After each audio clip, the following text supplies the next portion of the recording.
Starting this Monday afternoon with the homestead exemption. It is a hot topic in Georgia as counties try to determine if they're going to exempt or not. Public hearings in Columbia County started today. With that, let's bring in your Hallie Turner, who went to that meeting. And Hallie, tell us what was said, what was talked about, and the direction you think folks are going to go in.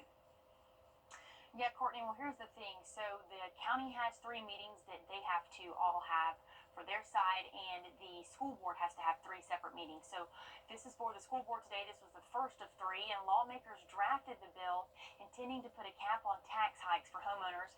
But some today at the podium say they're still angry and confused at how a school panel can override a decision the community voted in favor of back in November.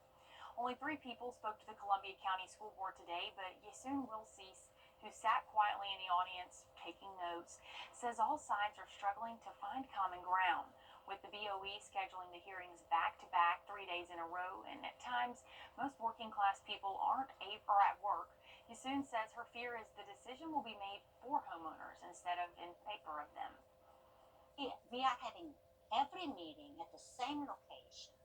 And I'm sorry, this 8 o'clock, 2 meetings, 8 o'clock, it's just not really, accommodating. Columbia County Superintendent Dr. Stephen Flynn says this entire process is extremely complex, and they are not taking each meeting as it happens and listening to every concern. But concerns are wide scale, and the decision doesn't just impact homeowners. It can affect how the school gets a large chunk of their revenue.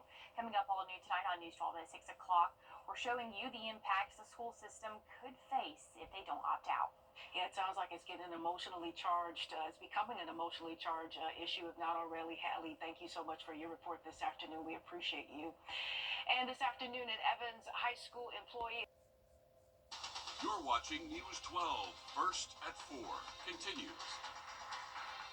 And good afternoon. Thanks for staying with us. I'm Courtney Hicks. We start with the Masters. It might still be a few months away, but it's already prime time for rentals. Some homes damaged by Hurricane Helene won't be ready in time. So what does this mean? With that, let's bring in your Audrey Dickherber, who spent the day looking into this for us. And Audrey, I was reading a little bit about your story earlier, and I thought to myself, my goodness, these homes might not be available for folks who really rely on that extra income during that time of year. It's really something to think about. Oh yeah, for sure. And it's already crazy to think it's right around the corner. And despite all of the damage still seen across the CSRA, rental companies are doing everything they can to work with homeowners, helping prepare their homes and get them rented for golf patrons. But they say it'll be different this year. It's the 1 week a year that people from all over the country come to Augusta, and homeowners and contractors have a long to-do list leading up to April. Rental companies say the criteria is slightly different this year when it comes to how a property looks from the outside. They understand there will be houses with patches on their roofs and messed up landscaping, and say patrons understand that too. Even though many homes are still damaged, people hope to have their houses ready on time, and some are even stepping up to rent their homes that have never done it before. Our greatest concern is that come March, there's going to be homeowners calling and saying, oops, I thought my contractor would be ready and they're not going to be ready, so we have to refund the money.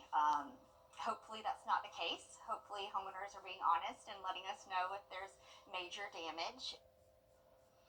She says they even had people step up in Aiken and in the Lake Oconee area, but due to the influx of homes being built and people stepping up, they don't think they'll need to have patrons rent that far out.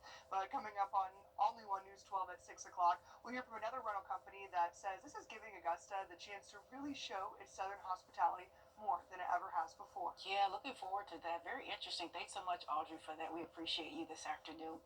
And we start with a live look as far as